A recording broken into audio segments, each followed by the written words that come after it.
Olá, amigos! Aqui estamos nós, mais uma semana para estarmos juntos tratando desse assunto muito importante para os nossos dias, nessa série de comentários sobre o livro O Suicídio na Perspectiva Bíblica. Essa série de comentários, então, nós chamamos de Janelas da Alma, quando o autor, no caso eu mesmo, abre o coração para falar do seu livro. E esse é o meu livro mais novo, 11º, agora lançado pela editora Gama e Prisma. Bom, na semana passada nós concluímos o prefácio, a entrevista com o ego, e agora nós vamos entrar na introdução. Peço a você que não se esqueça de compartilhar com os amigos, lembrando que, como é uma sequência, especificamente no Janelas da Alma, você deve acompanhar a partir da primeira parte, quando nós falamos inicialmente do livro, entramos no prefácio, a segunda parte que nós falamos, encerrando o prefácio, e agora esta terceira parte em que estaremos falando da introdução, e assim sucessivamente até o final do livro. Peço a você então que compartilhe, que se inscreva, e se você ainda não clicou aí no sininho, você deve fazer para receber todas as notificações. Sim, e não deixe de deixar o seu comentário, não se permita ouvir e assistir sem que você comente o que você está achando desses Janelas da Alma. Bom, vamos então para a introdução. No livro físico, para quem o tem, é a página 19.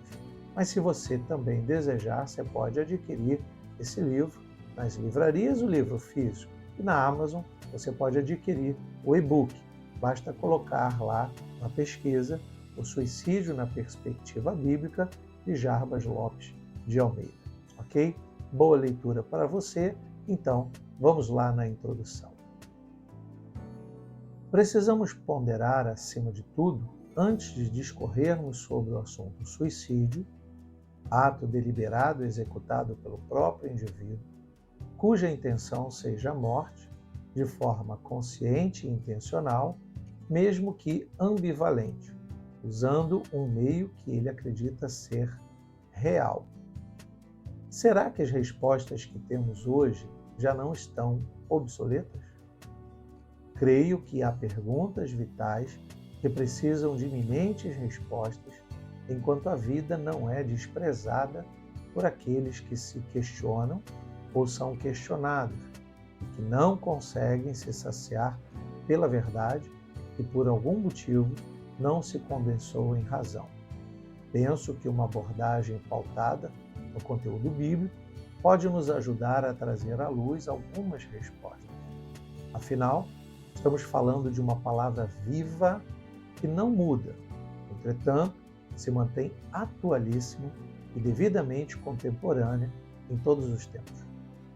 É notório que não precisamos necessariamente ter talentos de um agricultor para saber que as ervas daninhas precisam ser arrancadas assim que identificadas, principalmente quando surgem em meio aos bons frutos que esperamos que nasçam, quando semeados conscientemente, salvo na visão trigo-joio. Uma prática preventiva, a fim de não permitirmos que a boa semeadura seja sufocada pela formação e crescimento de joios mentais, indesejáveis para o nosso bom cultivo. É urgente, fazendo menção do Evangelho de Mateus, capítulo 13, versículos 36 a 43. Há um caos social que principia no abalo estrutural da alma do ser, do indivíduo, que há de se relacionar e formar, caso a caso, o que chamamos de comunidade, quer seja na visão dos que são próximos a nós, estão bem do nosso lado, bem como na visão dos que habitam longe de nossos olhos. Viver em sociedade não é, nesses últimos tempos, tarefa das mais fáceis. As dificuldades aumentam quando nos sujeitamos a olhar para os que estão ao nosso redor e nos condicionamos a vê-los como muletas para a longa jornada da vida. Especificamente, na visão trigo-joio, o texto é esclarecedor. Enquanto os homens dormiam, o joio foi semeado em meio ao trigo. A parcela maior de culpa não está atribuída ao inimigo, mas aos homens que dormiram quando deveriam vigiar, atentar para o objetivo que os levou a semear o trigo, bem como a voltar à possibilidade de alguém se desagradar até mesmo dos bons atos que eles podiam praticar. É muito comum encontrarmos pessoas que, por diversos motivos já estudados pela antropologia, filosofia, psicologia e outras logias, acabam por se espelhar naqueles que não estão tão bem quanto parece.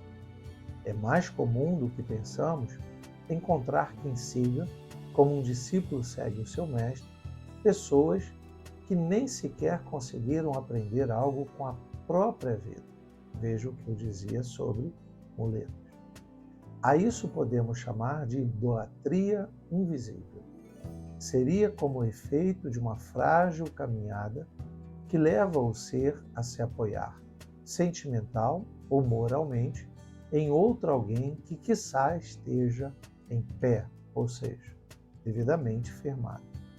Falo daqueles que, pela facilidade de moldar um perfil virtual, entre aspas, ou se permitir a essa moldagem dos estereótipos, acabam, num determinado momento, por desmoronar a imagem moldada daquilo que não são, nunca foram.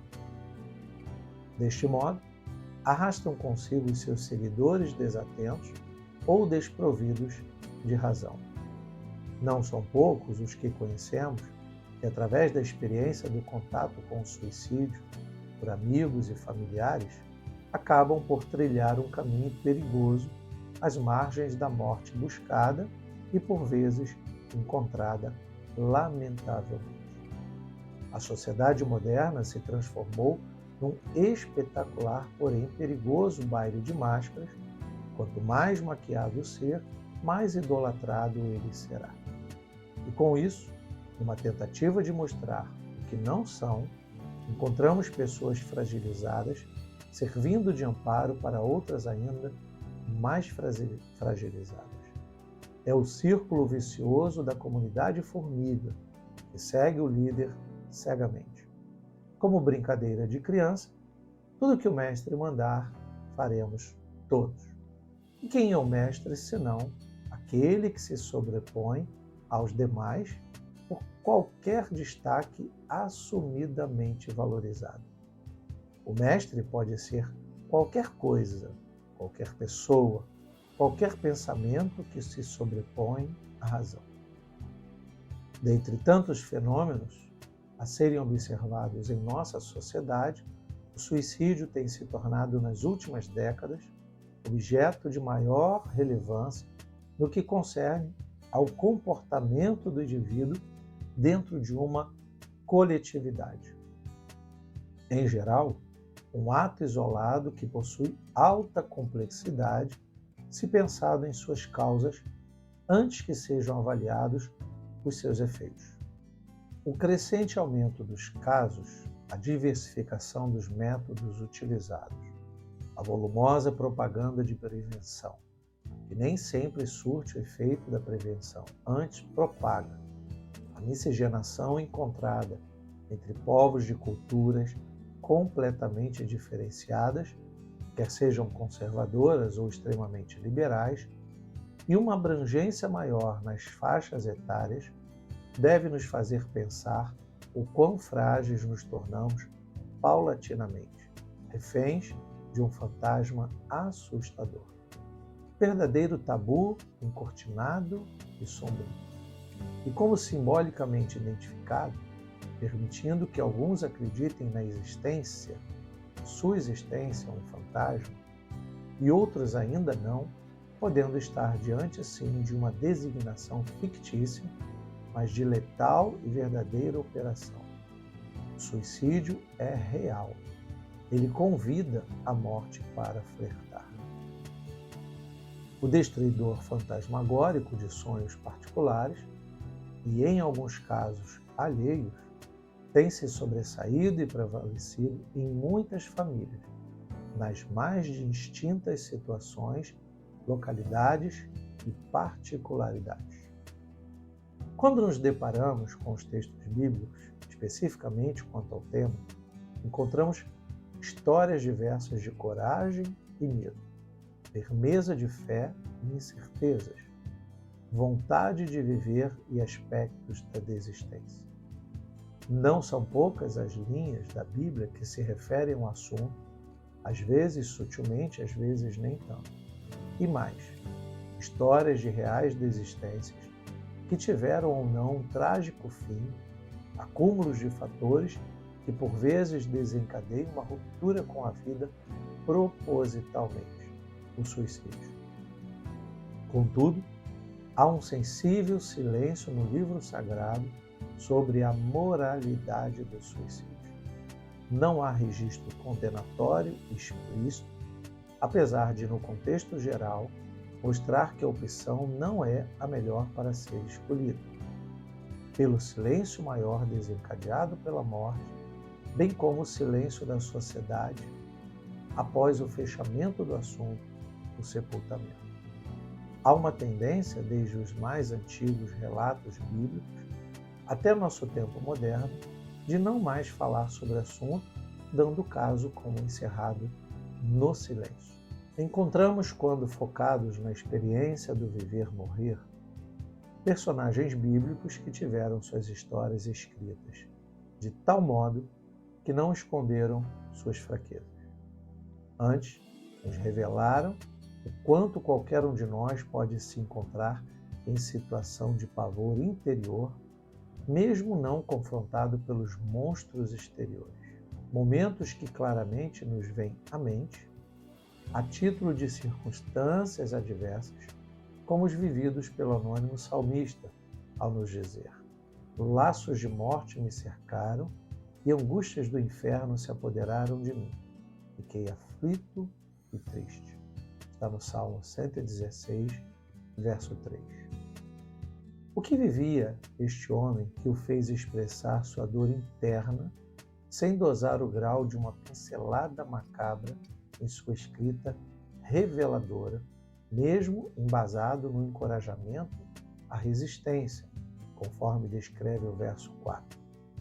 Então, invoquei o nome do Senhor. Ó Senhor, livra a minha alma.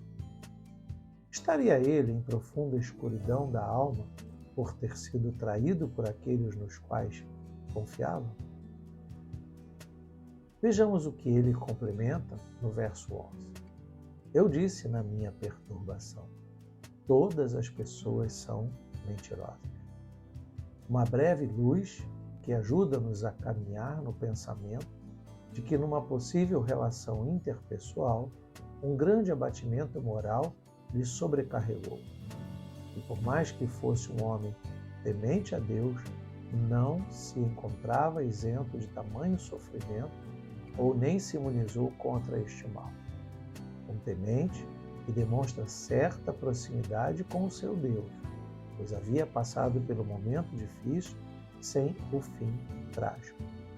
Alguém que superou, pela fé, seus temores e tremores e agradece publicamente o socorro que lhe foi enviado pelo Deus no qual cria, diz o texto. Amo o Senhor, porque Ele ouve a minha voz e as minhas súplicas. O Senhor vela pelos simples. Quando eu estava prostrado, Ele me salvou. Versículos 1 e 6 desse mesmo salmo. Ainda sobre este anônimo salmista, deve prender a nossa atenção o fato de ele ter descrito a sua luta como algo que, para ele, era o pior momento que um homem podia experimentar. O Seol, as profundezas mais baixas da terra, onde os mortos se reúnem. E mesmo que as pessoas ao seu redor pudessem não enxergar assim, uma vez que ao chamar os homens de mentirosos, no verso 11, o faz usando o termo hebraico kazba, uma raiz primitiva para a palavra mentir, falhar, ser em vão. Podemos crer que talvez estivesse esperando que alguém lhe socorresse ou mesmo lhe desse atenção quanto ao seu problema. Como isso não aconteceu, o chamou de mentirosos. Podemos trazer isso desde já como ensinamento. Os nossos problemas são os nossos problemas. Não podemos esperar que aqueles que não vivem as suas dores as comensurem como se fossem suas. Nossas lutas podem, em determinadas situações, representar coisa de menor valor para os demais. E isso é mais comum do que imaginamos. Uma boa parte daqueles que procuram ajuda especializada, entre aspas, como aconselhamento espiritual ou psicológico, a fim de expressarem seus momentos maus, mesmo que a título de desabafo, revelam as frustrações quanto às reações dos mais próximos. Queixam-se de cônjuges, amigos e parentes que nem sequer se compadeceram, entre aspas. Ao passo que na oportunidade precisam ouvir, abre aspas, eles jamais poderiam sentir a dor que pertence somente a você, fecha aspas. Felizmente, para este salmista, o Deus a quem servia lhe foi socorro bem presente na tribulação, pois livraste da morte a minha alma, das lágrimas os meus olhos, da queda dos meus pés. Verso 8. Ao revelar o fechamento de sua pequena, porém profunda dissertação, faz-nos enxergar a necessidade de nos voltarmos para aquele, com A maiúsculo, que nos criou e nos fez para que lhe proporcionássemos uma vida de louvor verdadeiramente. Jamais uma trajetória com marcas tenebrosas de momentos ruins. Revela ainda o quanto necessitamos nos manter focados no propósito para o qual fomos criados. Diz os versos 18 e 19. Cumprirei os meus votos ao Senhor na presença de todo o seu povo, nos atos da casa do Senhor e em seu meio, ó Jerusalém. Aleluia.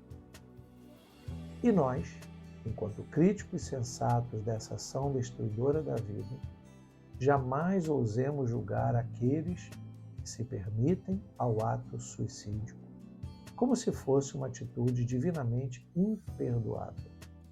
Segundo o livro inspirador desta humilde reflexão, Bíblia Sagrada, apenas uma ação pode ser considerada imperdoável: a blasfêmia contra o Espírito Santo.